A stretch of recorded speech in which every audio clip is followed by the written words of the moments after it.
On our today's Business Mind Africa show menu, we serve land, investment, music, strategy, and management. Welcome to today's episode of Business Minds Africa, the show where we mind your business. On the highlight, my beautifier, you've taken away the shame, you've taken away the pain. You made my life so beautiful. The value of the music industry in Africa. We take you to a musical journey in Nigeria. Land is becoming elusive in Kenya, yet the most valuable assets. We are at the plains of Kitengela on the outskirts of Nairobi. Whom should you buy land from? Business is almost like a military operation. You have to know your strengths, your weaknesses. You have to know your opportunities.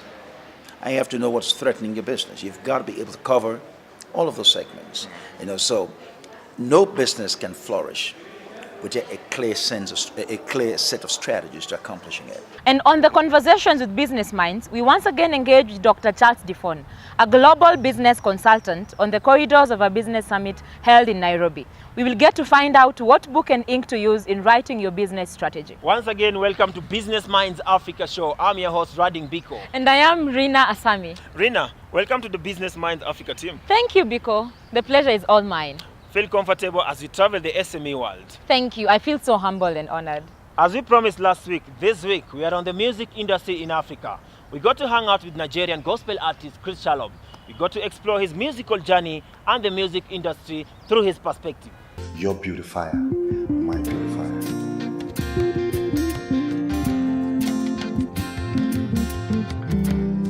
Demand for homegrown contemporary music is sweeping Africa and driving a creative boom in the continent's thriving music industry. A recent study of the entertainment sector by PricewaterhouseCoopers showed rapid earnings growth in most African countries, fueled largely by live performances from local artists.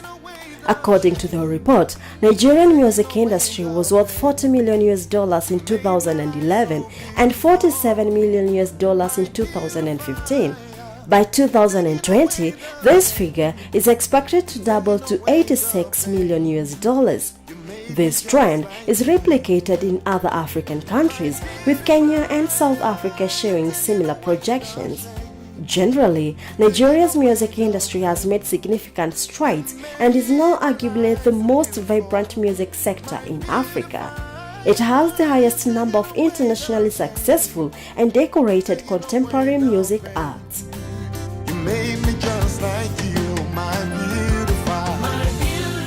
This week, Nigerian gospel music sensation Chris Shalom made his maiden tour to East Africa, pitching tent in Kenya. I think I was born to be. Known much by his hit song My Beautifier, Chris Shalom featured in many radio stations and graced worship centers as well as live TV shows. My beautifier, you've taken away the shame, you've taken away the pain. You made my life so beautiful. Convinced that the African music industry is on the up, the Business Minds Africa crew caught up with Chris to find out the secret to making it big in this vibrant, expanding industry, both on the stage and behind the scenes. He starts by telling us how he all started. I started music when I was just about 9 years old. I remember my mom was a member of the choir of her church, the Anglican Communion, and every time she was going for choir practice, I was always there with her, because I happened to be the last child and the only male, so I was, in quote, her handbag. So I was her handbag. Everywhere she went, I was there. So she was always taking me for her choir practice. And on this particular day, the music director, well, we used to call them choir master, noticed that I was always singing their song. And he insisted that I was going to sing with the choir, the adult choir on Sunday, and the thing about it is, the Anglican Communion, the choir usually wear robe, so that meant that there was no provision for a robe size for a little child, but then the man insisted that I was going to sing, so they went into the vestry, got the smallest robe, And meanwhile, the smallest robe was 3 times my size. After planting the music seed under the influence of the church, young Chris went on to cultivate his talent by choosing to study music in his higher education. I made up my mind that music was all that I was going to study. Because at that point I was already aware. I already knew that this was what I was going to do, at least for a very long time. So there was no need beating about the bush. I went straight for music course at the University of Lagos, and I studied music at the University of Lagos. Of course, while all of that was going on, I was involved in my church choir, and that was actually where I started writing music. I also started learning how to play the piano, even before I got into the university. Started learning how to play the piano, and graduated, and also learned how to produce music. Like many artists, his first song took time to nurture and gain acceptance. First song that I ever wrote is titled "I've Something in My Heart." It says something like, "I've something in my heart that Jesus gave to me. It makes me feel like singing glory all the day." I wrote this song like 4 or 5 years, even before my first album. But then the song made the very first album. It was quite received. It was quite received, especially when I get a chance to perform the song live. After releasing his second album, Chris took a break, only to make his breakthrough in 2010 with his third album. My first album was released in 2001, and that's about 17 years ago. And the second album was also released in 2003. Then I took a long break. I took a long break because I needed to rediscover myself. I needed to learn some things. I needed to know exactly the direction that I should be going musically. So fast forward from 2003, the next album, which is the third album, came out in 2010, and it was a song in that album that gave me the big break. The song titled "You Are the Reason." It was that was the album that bettered the song "You Are the Reason." And between "You Are the Reason" all the way to 2018, when the last album was released, it's been an amazing journey of grace.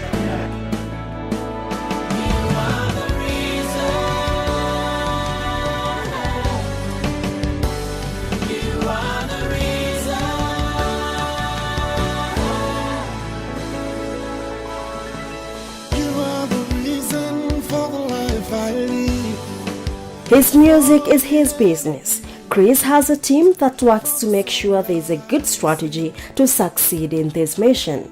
I have a team that manages my activities to be sure that when we get an invitation, certain things are done so that the process of ministering to people, it's a lot easier and well coordinated. So I've got a structure. I've got a structure. I have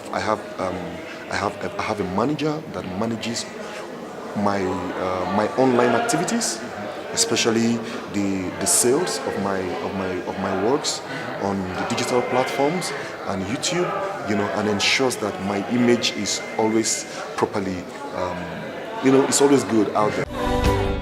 The success of the music industry has been largely attributed to embracing of digital platforms. This has seen musicians cut down on cost in exporting their music to the global business arena.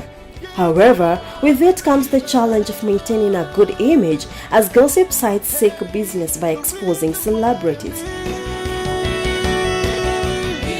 For this musician, he knows his way in maintaining an acceptable image. I have a couple of friends that do music.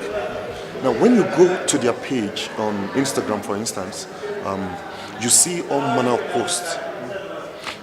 posts from them directly, like their music posts, performance posts. You see them post about comedy. You see them post about a tuba of yam. You see them post about different things.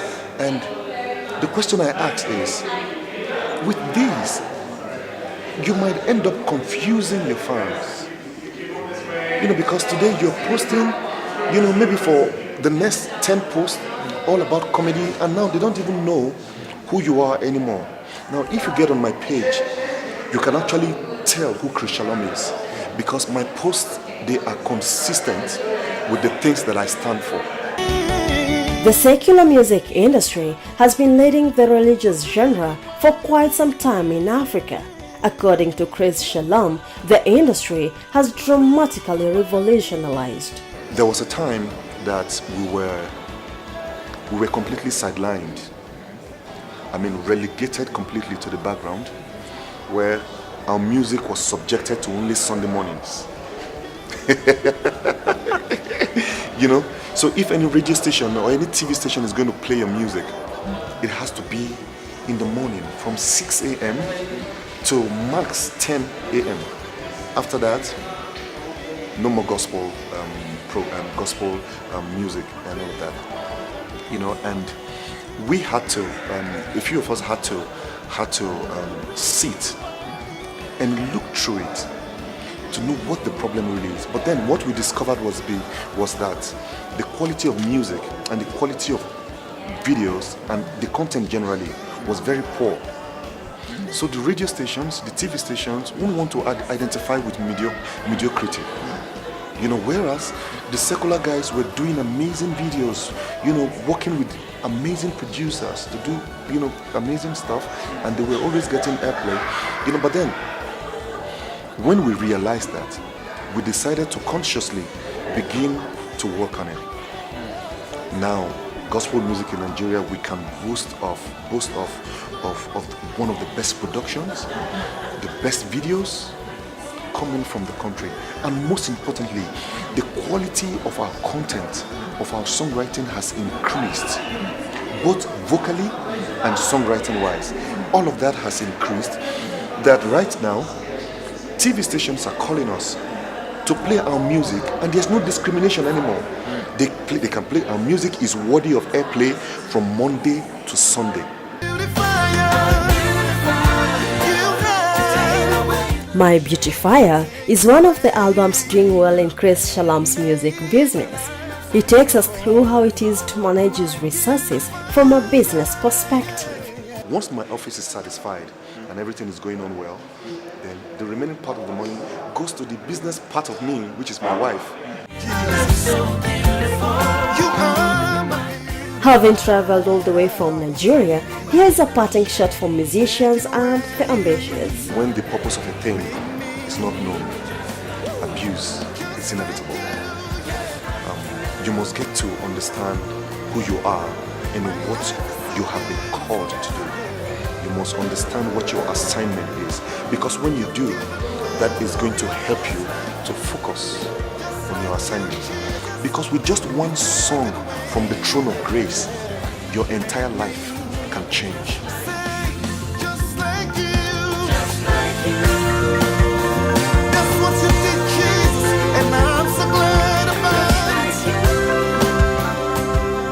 My beautifier, taking away the pain. Ooh, taking away the shame. I can't just get enough of that song since my encounter with Chris Shalom. Oh my goodness, so you mean you can sing? But forgive my broken voice cords. Go on, show us the moves. I can't help but to sing and dance. Go on, show us the moves. I wish we had all the time, but what's trending on the business trend? It's hard. It's actually what every middle Kenyan citizen wishes to have. Talk of owning a land and a plot. We take a short break, and when we come back, we shall tell you more. Welcome back. Biko, Yes? you own a large piece of land in Kenya, and you actually get the respect of being labeled as a successful man. Oh yes, but pronounce yourself as a land merchant, they'll call you a con man. The land business is such a delicate property to trade in. So what factors do you consider when buying land, and where do you buy it affordably? Our crew attended a lounge where an investor had put up land for sale. So listen, learn, and if you can, buy it. The craze for land in Kenya is amazing, with even tiny pieces selling like hotcakes. This is if the flood of adverts in both the traditional and social media are anything to go by. As the craze and speculation continues to lure buyers, the value of land is bursting as development in the country takes shape. Safaricom Investments Corporation is one of most trusted land and property developers. In Q from its close proximity to giant telco, Safaricom, its successes is amazing. But how? We bring projects to you that we legitimize. So we can't bring to you something and then you'll be like, SIC, they always lie, or the projects are like this or like that. If I tell you it's 2 kilometers from the tarmac, it's actually 2 kilometers from the tarmac. Thirdly, now our brand and name. If there's something that is very important to us, here's who we are as a people. I trust myself. I'm sure you do also from your company. You wouldn't want to bring out news to the people that you can't vouch for. And that is to protect your brand. Our brand is very important to us because that is how our clients view us. So if we get to a point where we can't trust our brand, that becomes a problem. So we can't allow it to get there. So we have to protect our brand, protect our name, and protect our position in the market. The corporation has launched a new chunk of land in Kitengela. We went out to witness and find out whether it has the said value for business minds. 6 units remaining.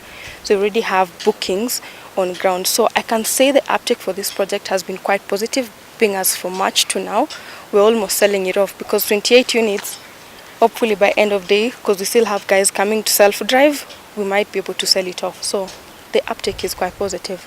This investor boasts of having projects in most counties across the country. This is in effort to capture the growing need of land in the counties as development and fruits of devolution begin to ripen. We have quite a number of projects. It cuts across counties. We have Kwale, we have Mombasa, we have Eldoret, we have, not Eldoret, Uasin Gishu, we have Nakuru, Kisumu, those sold out, Nairobi, Kajiado, Machakos. So we have projects for everyone, literally. The whole point of having projects in every county is to ensure that everyone has something to invest back in. You see, we're trying to expand counties as per se, to develop counties. So if everyone is building a home in Nairobi, who's going to develop back home? So we're giving everyone an opportunity to get a project back home or to invest in a region they always wanted to. For example, Malindi, I can get a recreational home in Malindi and I never knew how I could acquire an eighth in cost or something like that. The Kenyan land and property terrain is littered with fraudulent elements. Safaricom Investment Corporation is keen to rid their businesses from such vices. Times you have to ensure that you take steps to ensure the clients are satisfied with what you're selling. Secondly, you're bringing to the market something that is actually there. You're not selling air, as most people normally say. And thirdly, it's actually ideal and location for, you see, you have to be solving a need also when you're selling land to someone. Key standouts in this new land include proximity to major transport networks including the Standard Gauge Railway, the Mombasa-Nairobi Highway, and the Jomo Kenyatta International Airport. According to the investors, the annual demand for housing is at 200,000 units in urban areas and 350 units in the rural areas. This was revealed during the launch of the Adi River Lemayan Land Project in Machakos County. This Lemayan Land Project is an 8-acre piece of land that members of the SACCO can purchase. So we have quite a number of projects ranging from as affordable as 99,000 to this project selling for 3.2 now 2.995. So if you want more information about the projects that we have, because to list them, seeing as they're different counties, might take a minute, just go to www.sic.co.ke, that's the website, and you'll see the listing of the projects that we have. Safaricom Investment Corporation currently boasts of a membership of 4,200 and capital base of 2.2 billion shillings, while their asset base stands at 3.6 billion shillings as at 2017. Rina, I think I want to buy that piece of land. If you're serious, Biko, then run and grab it. You know, every time I think of SGR, I think of one, accessibility, and second, development in that part of land. Thank you so much for the insight, Rina. Coming up is the segment that I like most about this show. Like most, every part of this show is tasty and amazing. In this segment, I get to meet amazing personalities with diverse expertise and from different culture. There's always a takeaway from every episode. Sounds good. So what do you have for us today? I think my basket can carry enough takeaway if need be. You better expand it because next I introduce Dr. Charles Ndifon, a global business entrepreneur and consultant and also an apostle. Hello and welcome to Conversation with Business Minds. Today we are joined by none other than Apostle Dr. Charles Ndifon, and today we are talking about the need of a business strategy and how that strategy that you're using can propel your business to the next level. Welcome to the show. Nice to have you again. Thank you very much. It's a delight, and I really enjoyed the last segment. Thank you for bringing me back on. Thank you so much. I wanna make it open. Why do I need a business strategy? You know, the thing is about business. Having a business plan is no guarantee of success. You have to have a clear strategy. In other words, strategy is taken from organizing your army. That's what it means. It's from the Greek stratos, and then geo means you actually getting your army together. So if you're going to have any business, you need a clear strategy on how you can marshal out your army to accomplish your goal. Business is almost like a military operation. You have to know your strengths, your weaknesses.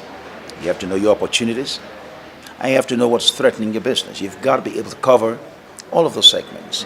You know, so no business can flourish without a clear set of strategies to accomplishing it. And today, one of the biggest industry, especially in Nigeria, Yes, is the music industry. Correct. Apart from the movie industry. that's correct. Some of the successful musicians, be it the gospel industry, be it the secular industry within this country, have been able to stand the test of time. What seems to be working for this industry? What kind of strategy are they using today?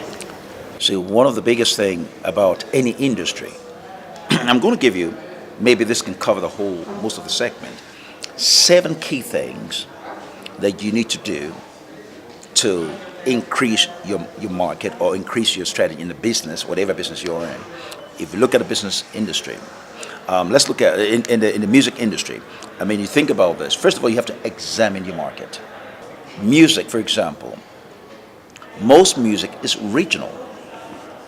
Very few music cuts across different demographics. You have classical music genre, you have the jazz, you have the calypso, you have so many. Now you have Africa. Now, if looking at the gospel music industry, that's also its own genre of music. Now, the strategies that has kept some of them long is being relevant at all times. The ability to be adaptable. See, if you're not adaptable, you get left behind. Now, one thing about music, when we're talking about the gospel music, is there is always a sound for a generation. Now, people that are from the 80s, there's a sound that was in the 80s. Those that were in the 70s, there was a particular sound that was in the 70s. You have to understand what sound is working now. Looking at some of the, let's say, looking general at music, the reason why some of those musicians in the past could not make the transition was because they were not adapting to the different style of music coming in. Now, that doesn't mean you back away from what you're known for. You have to examine the market. Is what I'm producing now relevant or not? For example, let's look at this. If we were in the business of selling floppy disk, and I come to you and I said, I have 1 million floppy disk, I want to sell it to you for $10. You probably laugh at me. Why? As much as it would have been very relevant 30 years ago, it's irrelevant today. That means we have lost our opportunity to be relevant. Even if you give that to me for free, it's going to cost me more to keep it. So what am I saying? Relevance. Buying floppy disk is not a good deal now, except you want to use it for decoration or something. But for the actual use of storing data, it's very useless. Same thing with music. If you are producing music that is passé, something that is no longer relevant today, nobody's going to listen to your kind of music. So one of the things I mentioned earlier was understanding the sound of the time. For example, let's look at the gospel music. In the 70s, you had Andrew Crouch, and those were the pioneers of the gospel music. And then in the 80s, we began to hear about Hosanna and integrity music coming into the 90s. And then all of a sudden, there was a shift and a change, and all of a sudden it became hill songs. Every time a sound is introduced, it introduces a new generation. Every generation has their own sound. Ask your parents, they will tell the music, they call it the golden oldies. They have the kind of music they like at the time. Their music from the 50s. And so look at gospel music. It went from first of all, hill songs. That was what kind of caught fire around the globe. Crossed across gender, different generations and things. But then it shifted. Now, looking at it from a spiritual point of view, whenever God is about to start a revival, it begins with some sound. That's what ushers in the revival, or ushers in a new thing. It creates an atmosphere of what's relevant, or what God wants to do. So now let's look at this. We went from Hosanna to Hillsongs, and one song put them on the map. You don't want to be a one-hit wonder. Same thing in business. You just don't want to be known for one product and that's it. You have to innovate. The key to it is innovation. If you're not innovating, it simply means you're dying out. Somebody else is going to beat you to it, and it's going to capture more and more of the market share. That's what it simply is. Now let's look at how it changed. It went from that to Lakewood, and Lakewood brought a new sound. And it didn't end there. All of a sudden it went from Lakewood, and we're hearing about the Nigerians. All of a sudden, the gospel music from Nigeria is all over the world. But we should not think that that is where it's going to end. Question is, how do we manage it so that we are relevant even when the next move comes in? Innovation. You have to be adaptable. See, you innovate or you die. That's business. We are no longer in the technology economy. We are in the idea economy. Ideas rule the world. What idea can you put out there that can actually change everything? Are you a disruptor? The kind of music you're going to put, is it disrupting the whole market? But that's the key to a lot of things, is the spirit of excellence. The spirit of excellence is always willing to do something extraordinary that has never been done before. You're daring to break the barrier that has been there. But I hope this kind of helps set some things in motion. Go ahead. If I may ask, most of the time you find that the strategy in the beginning, it's working. And along the way, it's not blending with the market. Then some people, they just continue following the same strategy without changing it. Is it advisable that we change the strategy? Yeah, the thing is, change is constant in life. If you're not changing, you're not learning. See, if you are learning, change is part of your makeup. A person that is always doing something new is always being transformed. Say the Bible tells us that being transformed is changing your thinking. When you change your thinking, you change your outcome. So the key to actually staying relevant all through the different era is simply learning something new. Have you ever noticed now that American artists come to Africa, learn some of the dances here, incorporate that into their videos, learn some of the instruments? They go to India, like the Beatles used to do that. They go to India and learn some of the instruments and incorporate that into the music and create more of a global sound. Because you're playing a particular music, guess what happens? People from a particular region hearing their sound can identify with it. Most of the people fear sharing their strategy with people.